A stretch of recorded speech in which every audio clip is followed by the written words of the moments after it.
Nejejwe no kubasuhuza cyane mwebwe mudukurikiye ku channel yacu ya YouTube yitwa nawe Yesu aragushaka ngo ubone amahoro biva ku Mana Data bibaye namwe.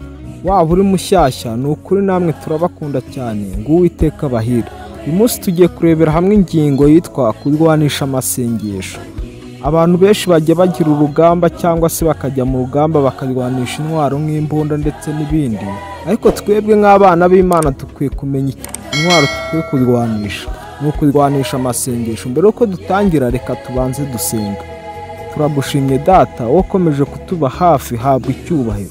Ibintu utwigishe gusenga kandi dusenge by'ukuri, ni ukuri wumva amasengesho yacu. Turakwinginze cyane ngo umuntu wese uri kumva iki cyigisho umuhe umugisha, ndetse n'uzacyumva wese azakugireho umugisha. Mbisabye mbyizeye mu izina rya Yesu, amen.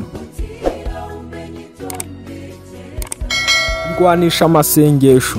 Ubuzima bushobora kugorana, duhura n'imbogamizi ndetse n'ibiturushya bitugora mu buzima, n'ikibazo cy'amafaranga adahagije, ubuzima bukeya, imibanire hagati y'abantu n'abandi, ndetse n'intambara turwana n'icyaha, ibitugerageza ndetse n'ubwigunge. Rimwe na rimwe biradutangaza, dushaka kuba ubuzima bworoshye, ibibazo tugomba gukemura, imyenda tugomba kwishyura, amagara mazima dushakisha, inshuti dushaka, abo twashakanye baba bakeneye ko tubakunda hamwe n'abana bacu, kandi tukibuka ko dukwiriye no gukunda Imana. Ibigeragezo tugomba gutsinda, ibyo byose nibyo duhura nabyo mu buzima. Umugabane munini w'ikibazo tugira ni uko twibagirwa ko intambara ikomeye atari cya gitabo Abadivantisite b'umunsi wa karindwi batunze mu ngo zabo, cyangwa se nawe waba ugifite utunze mu rugo iwawe, ahubwo ni intambara tubana nayo buri munsi iba hagati y'imibereho yacu. Mu gihe Nehemiya n'Abayuda bari bafatanyije umurimo wo kongera kubaka inkike za Yerusalemu bundi bushya, bashoboraga kuba baratekerezaga ko ari umurimo woroshye uzagenda neza, uzihuta mu kanya gato bakabona inkike z'inkuta z'i Yerusalemu zuzuye, ariko ntabwo ariko byagenze. Bamaze gutangira igikorwa cyo kubaka urukuta, abanzi babo barabarakariye cyane. Soma muri Nehemiya mu gice cyaho cya 4 umurongo waho wa mbere. Ariko bukeye Sanibalati na Tobiya n'Abarabu n'Abamoni ndetse n'abandi bumvise ko umurimo wo gusana inkike z'i Yerusalemu ujya mbere, kandi yuko ibyuho bitangiye kwicwa, bararakara cyane. Ibitero bya Sanibalati ku Bayuda ni bimwe n'iby'umwanzi atugabaho iyo tugerageje kubaho nk'uko Imana ishaka no gukora umurimo yaduhamagariye nk'uko bikwiye. Umva uko Sanibalati yabwiraga Abayuda: Abayahudi badashoboye, mbese murashaka kugera kuki? Aho ni ku murongo wa 2.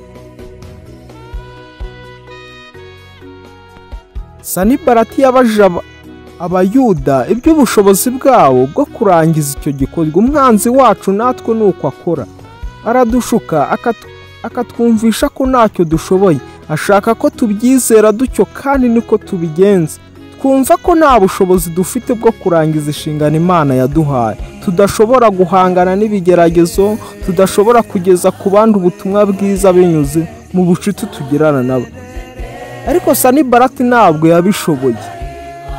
Umva uko yababwiraga ku murongo wa 3 w'igice cya 4 muri Nehemiya, ngo nabo barubaka ntibagasekwe. Erega na Nyiramuhari yuriye inkike urukuta rwawe.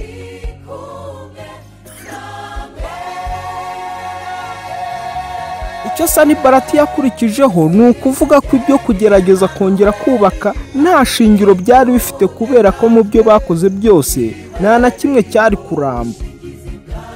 Ndetse na Nyiramuhari yashoboraga guhagarara ku nkike urukuta rukagwa. Ubutumwa n'ubu ntabwo uzi ukuri, uburemere cyangwa se uburebure bw'urukuta, kandi icyo muzagerageza gukora cyose ntacyo kizamara. Mbese ibyo si ibintu bisanzwe tumenyereye? Ibyo nibyo Sanibalati yabwiraga Abayuda. Abanzi bacu bagerageza kuduca intege, batwumvisha ko ntacyo dushobora, kandi ibyo tugerageza gukora byose ari ukuruhira ubusa, ariko ibyo nta shingiro bifite. Dushobora gukomeza kugerageza ariko ntacyo bizatanga, ni uko baduca intege.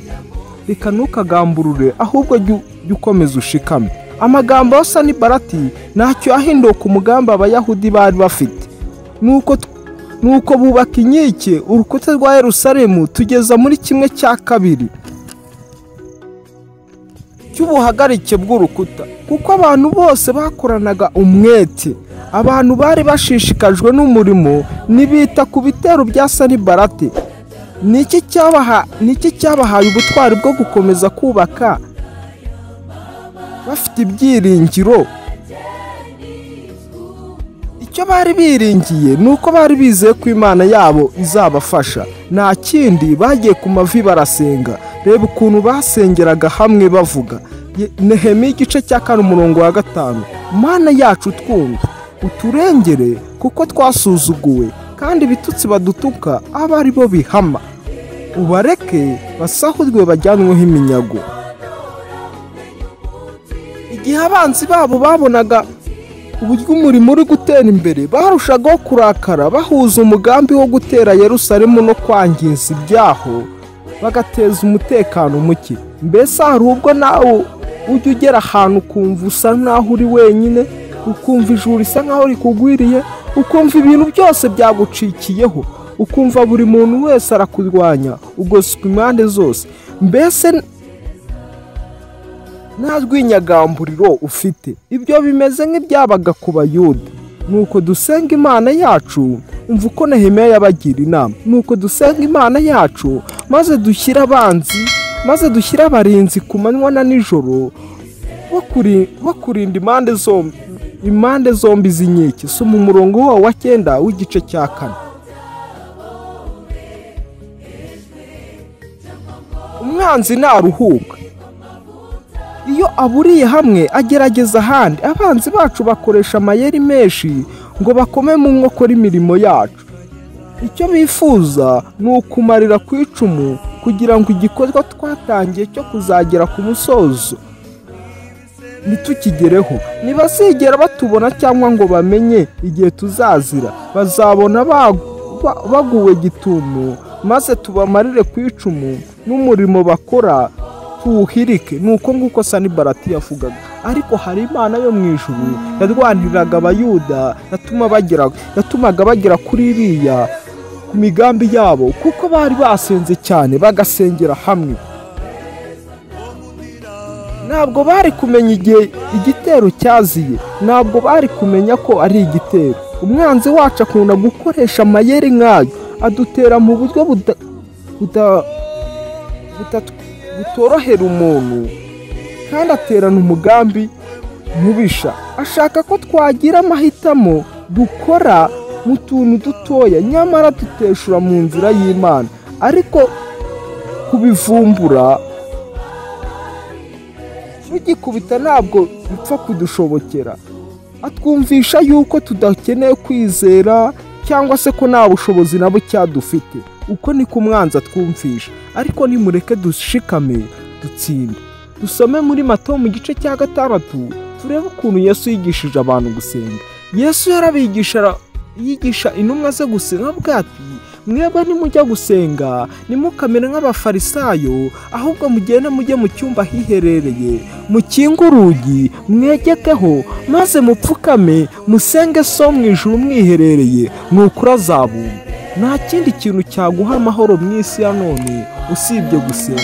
Mbese ujya uhura n'ibibazo ukumva urakomerewe cyane, ujya ugera ahantu ukumva ibyo bikurangiriyeho, nta handi wakura ibyiringiro usibye gusanga Kristo akaba ari we ukuhagira. Nimureke dusenga Imana, kandi dutandukanye gusenga kwacu uko bwije n'uko bukeye. Mu gitondo dusenge, saa sita dusenge, ndetse ikigoroba dusenge. Ikintu cyose dusengere mu mutima.